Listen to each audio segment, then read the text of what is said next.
Hey guys, welcome back to my channel. Today I'm filming the very last of my Instagram Q&A videos, so let's hop right in. This one is sort of a mishmash of questions too, and I think it should be fun. So, couple Travco questions first. When is the RV going to be done? And this is from someone I went to high school with. Hi Sean, I didn't know you watched my videos. So, not too much has happened with the Travco since my last update. I don't want to be a downer, but there have been some issues with the Travco. It rained a lot in California recently, and we had thought that we patched everything, but with RVs, usually water finds a way in, even if you think you did your best and patched everything. So there's a little bit of water damage. Our friend is a mechanic, and he's been really amazing at helping us with the Travco, but he's also really busy, and so when he gets busy, the Travco gets put on the back burner, which is understandable. And then the next question is sort of related. Do you still plan to live in the Travco at some point? Miss those updates. So yeah, I mean, our plans have changed a few times with the Travco. I don't think we're going to end up living in it. We still love it, and we want to finish it and travel with it and keep it. Right now, as of March, what day is it, like the 22nd or whatever? That's our plan now, but we've just sort of come to the realization that if our plans change, that's okay. Like, we weren't planning to live in this apartment, but we ended up finding ourselves here and really enjoying our time here. So, I mean, that's just sort of life, right? Things change, plans change, and you just have to roll with the punches and take everything that comes at you, you know, with stride. So I could be like frustrated that I have like shared so much of the Travco, especially online, and then just like sort of have felt like I've abandoned that project. But in reality, like, life happens and things change, and you just have to be positive through the changes. What's your number one plant care tip? So in case you guys are wondering why I have this plant here, my microphone is actually attached to the back of it because it reminds me of Singing in the Rain. If you guys have ever seen that, you know how they like put the microphone on her and then you can like hear her heart beating, and like they try it in a bunch of different places. Whenever I put my lav mic on my shirt, my hair is like and it's like super annoying, and I just don't like how it looks on me. So anyway, I have it right here right now, so hopefully the audio is good in this video. But anyway, that just remind me of that because I'm talking about plants now. So basically, my number one plant care tip is to make sure your plants have sun and make sure they have water. So talk to the person you bought your plant from, whether, you know, if it's from a nursery or whatever, make sure you talk to that person because they are a wealth of knowledge of, you know, how to care for plants. And all plants need different types of light and whatever. But so I would say, like, make sure, like, if I leave my plant here, I always make sure that like I can see some sky from wherever my plant is, you know, like there are corners of my apartment that I could be in and look around and not see any sky, and I would know like, okay, my plant's gonna die if I leave it in this corner. So make sure your plant can see some sky, make sure their pot has good drainage. So for this one, I have my little plant in the plastic container that it came in with the holes in the bottom, and then I have it inside this decorative pot. So if I were to plant it in this decorative pot, when I water it, the water would just stay at the bottom and it would rot the roots, which would then kill the plant. It's been hard for me in this apartment because although it looks super bright and light, it's an illusion. I have two lights right here, and I'm sitting by this window, and our apartment is so dark. Like, there are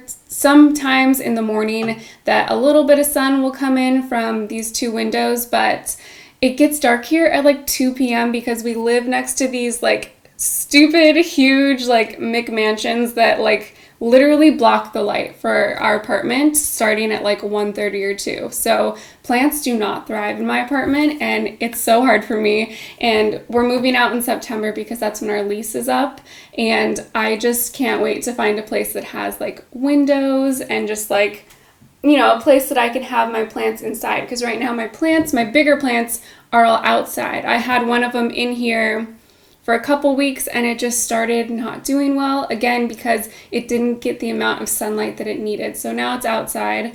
So anyway, I have some smaller plants in here that I can move outside every once in a while. But again, like, you don't want to be moving your plants around a ton either because they get used to the places they're in.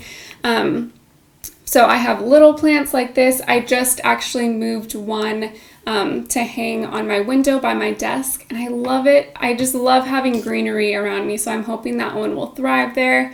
And then we have a sort of like palm tree looking plant in our bedroom.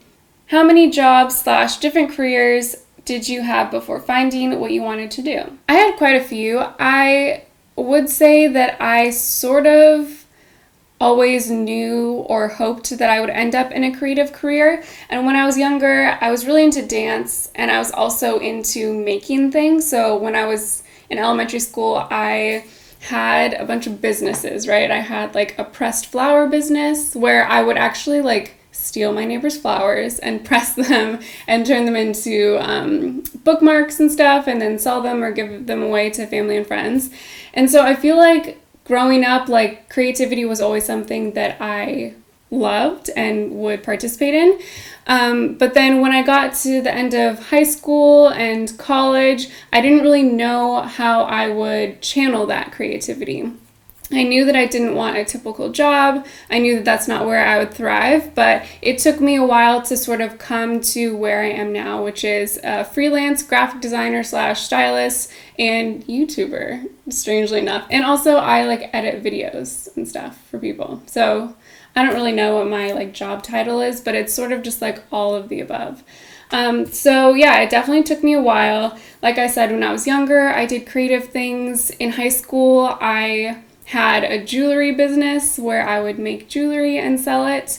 And then in college, I worked at a flower shop, which was really fun until the car that I drove to deliver flowers in broke down on me on the freeway. I was like 17 or 18 and I like freaked out and like didn't know what I was supposed to do. So after that job, I ended up teaching music and art to preschoolers. So that was fun. I sort of like took some classes in that capacity too, like, preschool education classes. And I really loved the creative aspect of that. And I've always really liked kids. So I thought like maybe that'll be that'll be my career. But after doing that for a little bit, I sort of realized that I love kids, but I think I'm going to like love having my own kids because dealing with other people's kids is not always the most fun all the time. So after that, I ended up working at Paper Source, which is a store that sells, paper and crafts and wedding invitations. And I taught workshops for them for a while and just like worked as a sales associate there too. That was a really fun job.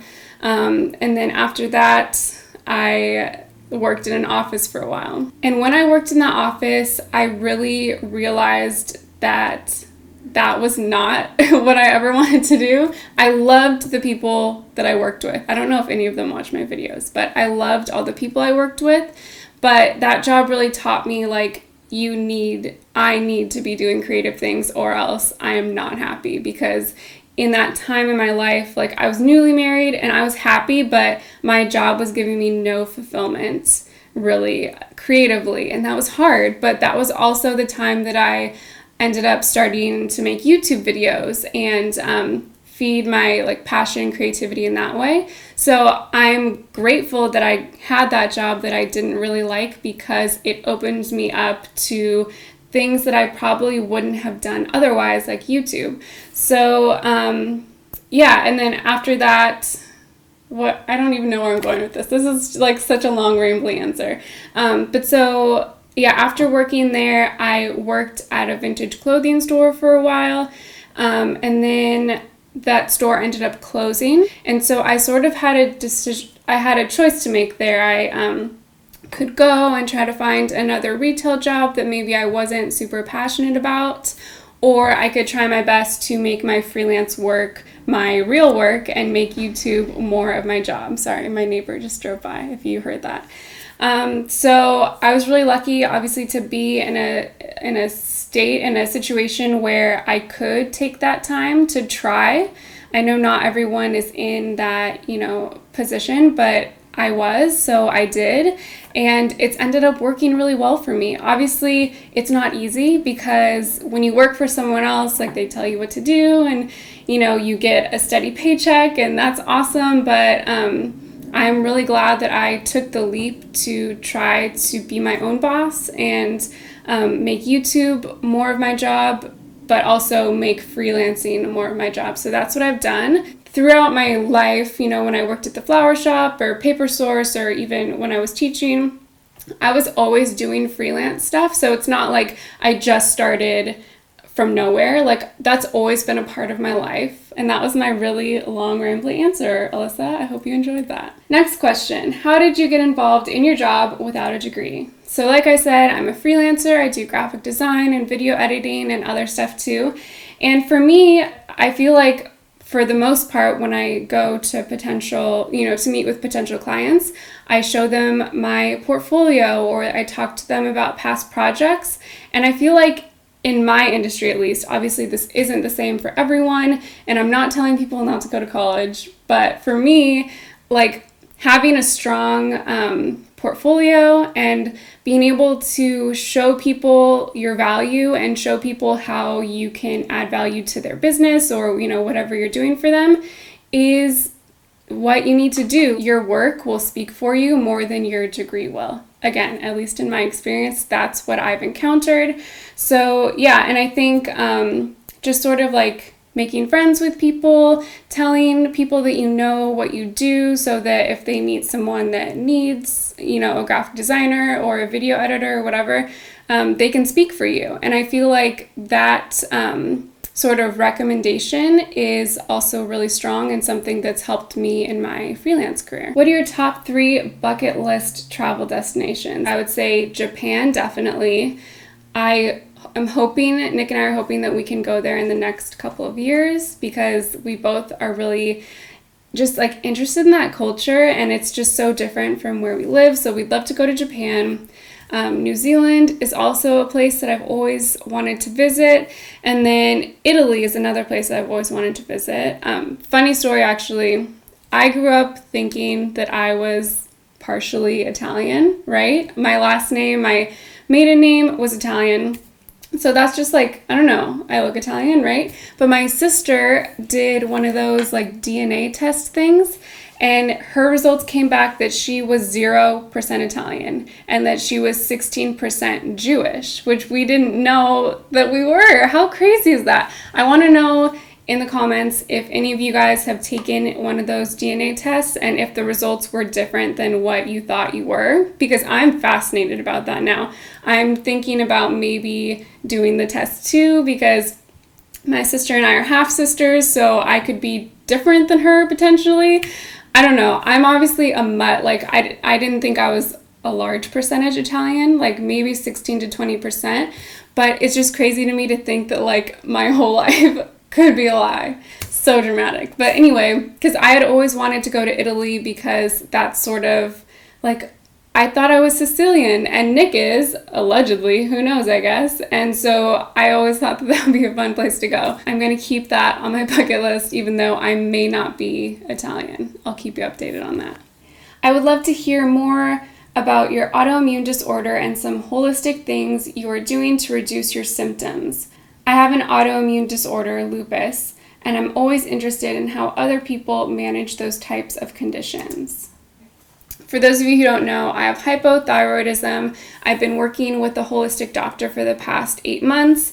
Before that, I was doing the traditional, medical route where I was just taking a pill for my T3 or T1 or something, and I decided to go this different way because that medication wasn't helping me at all. It was sort of like doing the opposite. So I decided to stop taking that and seek a holistic approach instead. And so far, it's helped me. I'm not 100%, but it's helped me a lot. With thyroid issues, hypo means your body isn't producing, I don't know what I'm doing with my hands. It means your body isn't producing the thyroid antibodies that it needs to, so it's underproducing.